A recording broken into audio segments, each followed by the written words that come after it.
Federal. En esta mañana se encuentra con nosotros en videollamada Miguel Lutzow, el director de Salud Pública, a quien le damos la bienvenida. Buen día, doctor. Hola, muy buenos días a sus órdenes. Un gusto. El tema de COVID-19, el último reporte que tenemos es el día de ayer. En unos minutos más estará, obviamente, usted presidiendo y acompañado, obviamente, del Comité de Seguridad para el tema de salud de COVID-19. 286 personas han dado positivo y 7 decesos. Ese es el reporte hasta ahorita. Estamos bien, ¿verdad, doctor? Sí, 17 lamentables defunciones y como tú señalas, 286 casos confirmados aquí en el estado. Esa es la situación, pues hemos estado reportando ya un número creciente de casos acorde a las condiciones epidemiológicas que ya se preveían para esta época del año. Sí hay que reconocer que en menor cantidad de lo que habíamos previsto originalmente con los modelos que nos habían entregado de Salud Federal y de lo que había sucedido en otros países. Sin embargo, todavía no hemos concluido. Estamos en una epidemia que sigue evolucionando, que está caminando y en ese sentido no podemos bajar la guardia. Sobre todo, la protección de las personas que tienen mayor riesgo de tener una enfermedad grave y de morir por coronavirus. También cuando hacemos una referencia a la reanudación de actividades, sabemos que hay algo de presión del sector industrial en el ámbito especialmente automotriz, de autopartes. También ya se hicieron pronunciamientos, se dice que hay una postura favorable. También ya han comentado de esto en las ruedas de prensa, pero al referirnos a las actividades escolares, bueno, ¿qué percepción se tiene? La probabilidad sería muy poca para que se regrese, digamos, en una buena medida los municipios. Díganos, por favor, al menos al corte de ayer, si se puede uno de hoy, ¿cuántos municipios tendrían esta posibilidad? Porque dentro de lo que hemos revisado serían como 6, si no se toman en cuenta algunas medidas de cuarentena. Así es. Bueno, primero señalar que de acuerdo al decreto que publicó el Consejo de Salubridad General, la Secretaría de Salud Federal es la que emitirá los lineamientos, la metodología para determinar cuáles municipios van a regresar el día 17. Esto no se ha publicado. El subsecretario López-Gatell ha señalado en diversas ocasiones que se hará esta semana, quizás a finales de la semana, unos 2 o 3 días antes del día 17, para determinar con mayor certeza cuáles son los municipios. Nosotros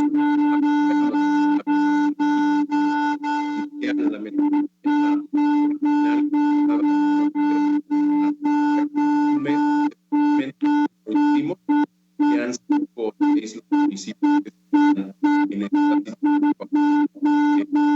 La verdad es que todavía unos días. Nosotros consideramos que tenemos que ser muy prudentes con lo que está sucediendo y efectivamente, Paulina, no sé si me escuchan todavía. Adelante, doctor, adelante, lo escuchamos. Sí, muchas gracias. Es muy importante que la población sepa que en algún momento tenemos que retomar nuestras actividades sociales, que no podemos regresar todos al mismo tiempo, que esto tiene que ser escalonado. Y de la pregunta que hacía Paulina sobre el retorno a clases, pues también tendrá que ser evaluado en su momento. Tenemos diferentes grupos en la población y lo que podríamos en todo caso para retomar ciertas actividades, pues primero es que sea gente o personas que no están en riesgo, que tienen menor riesgo de fallecer por coronavirus, y también tendría que ser gente que se pueda controlar en las actividades que estén realizando. Es decir, habría que desarrollar, y ya se está trabajando en eso, hay que decirlo así, desde el inicio, en cómo vamos a regresar y qué características tendría que tener, qué sectores de la población podrían regresar, y esto tiene que ser gradual, paulatino, escalonado, de tal manera que no tenga un efecto directo o que sea el menor. El coronavirus, Paulina, Luis, llegó para quedarse. El coronavirus es una enfermedad respiratoria que muy seguramente, como ha sucedido con otras, tendremos todo el tiempo, todos los años, y el que estemos transitando de una manera adecuada en esta epidemia, en estas últimas semanas, a pesar del incremento que hemos tenido, quiero que ser claro que no nos hubiera gustado tener este incremento, pero lo tenemos que asumir. A pesar de todo eso, tenemos que considerar que en algún momento hay que retomar ciertas actividades, pero hay que hacerlo en orden, hay que hacerlo con mucha precaución, privilegiando siempre la salud de las y los potosinos. Lo ha mencionado bien, doctor, con respecto a ahí la gente está inquieta, pues quiere regresar a actividades laborales, muchas de ellas, posteriormente obviamente actividades deportivas o sociales. Hay un tema, el cambio de temporada, COVID-19 se va a empalmar con la influenza, ¿es así, doctor?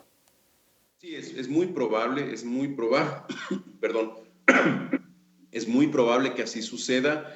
Son enfermedades respiratorias que tienen un incremento en cierta época del año. Va a ser muy interesante, Luis, lo que suceda en los próximos 2 o 3 meses en el hemisferio sur. Normalmente el hemisferio sur tiene una transmisión alta de influenza en el periodo de invierno de ellos, que es cuando nosotros estamos prácticamente en el verano, y posteriormente la circulación continúa en el caso de América hacia Centroamérica, y nosotros empezamos a tener influenza a finales o a mediados de octubre, y en ocasiones se empieza también por el sureste de México como una continuación de los casos que se vienen dando en Centroamérica. Entonces estaremos muy atentos bajo el liderazgo de la OMS y de la Secretaría de Salud Federal para observar qué está pasando con coronavirus en el hemisferio sur en estos meses. Se espera algo pues importante para, por ejemplo, para Brasil, Argentina, en el caso de nuestro continente, pero también Australia y otros países que están en esa región del planeta. De tal manera que es un hecho, es muy probable que sí coincidan. Afortunadamente en influenza tenemos vacuna y las medidas preventivas serán lo mismo, serán las mismas las que vamos a implementar, y dependiendo de la situación, pues el tipo de medidas de distanciamiento social que creemos nosotros que pues habrá cosas que no podremos eliminar o que tendremos que adoptar para siempre, como es el uso de ciertos mecanismos de protección, por ejemplo, para el personal.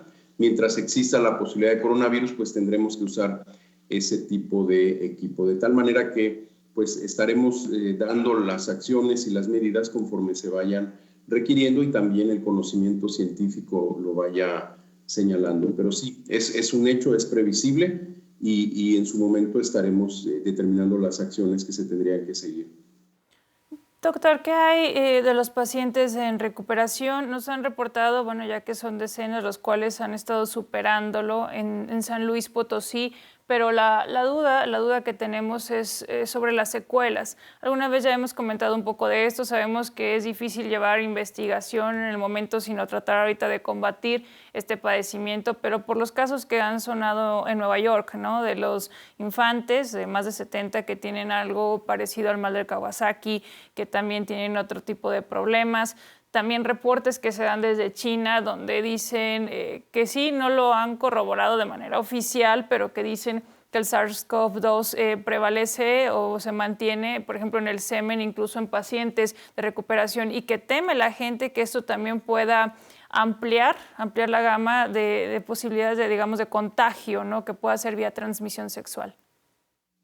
Sí, mira, yo dividiría tu comentario en dos cosas. Primero, pues las secuelas. En el tema de las secuelas, cualquier virus, lamentablemente, esto sucede todo el tiempo, puede ocasionar, y digo puede, es una probabilidad baja, pero puede ocasionar afectaciones al sistema inmune que se traducen en algunas enfermedades o síndromes como el de Kawasaki que acabas de mencionar. Hay otros síndromes y está relacionado con la respuesta inmune y con alteraciones vasculares, básicamente, de tal manera que esto es factible y no sería raro que un nuevo virus tuviera también este tipo de efectos en algunas personas. Hay otro síndrome que se llama síndrome de Reye también, que afecta la vascularidad y genera inflamación, manchas y algunas otras cuestiones que esperemos que no afecte a la mayoría de la población. Al contrario, creo que son reportes donde señalan un porcentaje pequeño. Pero algo que sí podríamos tener con mayor frecuencia es sobre las personas que requieran una intubación o que estén mucho tiempo hospitalizadas con neumonía. Algunas de estas personas podrían desarrollar algo que se llama fibrosis, es decir, una reducción en la capacidad del intercambio de gases a nivel pulmonar, algunos podrían tener incluso la necesidad de oxígeno de manera permanente. Estas sí son secuelas que sí se prevé que podrían tener algunos de los pacientes, no todos, desde luego no todos, no por el hecho de estar hospitalizado vas a tener este tipo de secuelas. Sería para aquellas personas que de manera prolongada tengan una neumonía y que esto genere un daño permanente a nivel pulmonar. Eso lo vemos como algo que podría ser frecuente para este tipo de pacientes. Y con relación a lo otro que señalas, pues sí, hay muchos estudios, se está determinando cuáles son las vías de transmisión, pero lo importante aquí es determinar qué tanto peso, qué tanta importancia van a tener en términos de salud pública, qué tan importante va a ser este papel con estas vías de transmisión que se están señalando, como lo que mencionas del semen. También el coronavirus puede permanecer en materia fecal, es decir, una persona que está enferma de coronavirus puede estar expulsando. Esto se ha demostrado también en China. No es para todos los pacientes, pero es una posibilidad. Pero que esa situación se convierta en un riesgo de salud pública y que sea un mecanismo importante de peso para la transmisión, hasta ahora no ha sido demostrado. Sin embargo, existe la posibilidad biológica de que alguna persona pueda contagiarse por esa vía, por la que mencioné. Entonces, esa es la situación. Falta mucha investigación, muchas cosas se van a tener con mayor precisión. Sucede lo mismo con Zika. Si ustedes recuerdan, Zika también se demostró que, y dengue también ahora, que se pueden transmitir por vía sexual, pero se requiere una serie de condiciones muy particulares que no lo hacen viable como un problema público al que tengamos que establecer medidas o programas específicos. Hasta el momento lo que se ha demostrado es la parte respiratoria, las gotitas de saliva, ya sea inhaladas directamente frente a un enfermo de coronavirus o que se mantengan en la superficie y que después las podamos llevar de una superficie a nuestra cara. Y estos serían los mecanismos más importantes. Doctor Ángel Lutzow Steiner, director de Salud Pública de la Secretaría de Salud de Gobierno del Estado. Queremos agradecer la videollamada, obviamente al auditorio de Canal 7 de Magnética FM. ¿Algo más que desea agregar, doctor? Pues yo creo que el llamado a la población no hemos terminado. Sí tenemos que transitar a un retorno paulatino.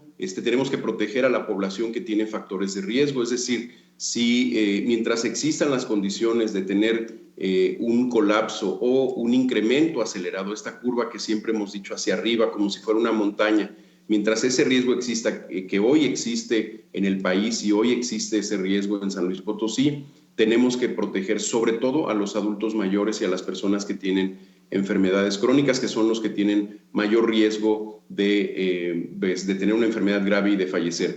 Y otro llamado también, cada vez tenemos más casos y cada vez tenemos más contactos.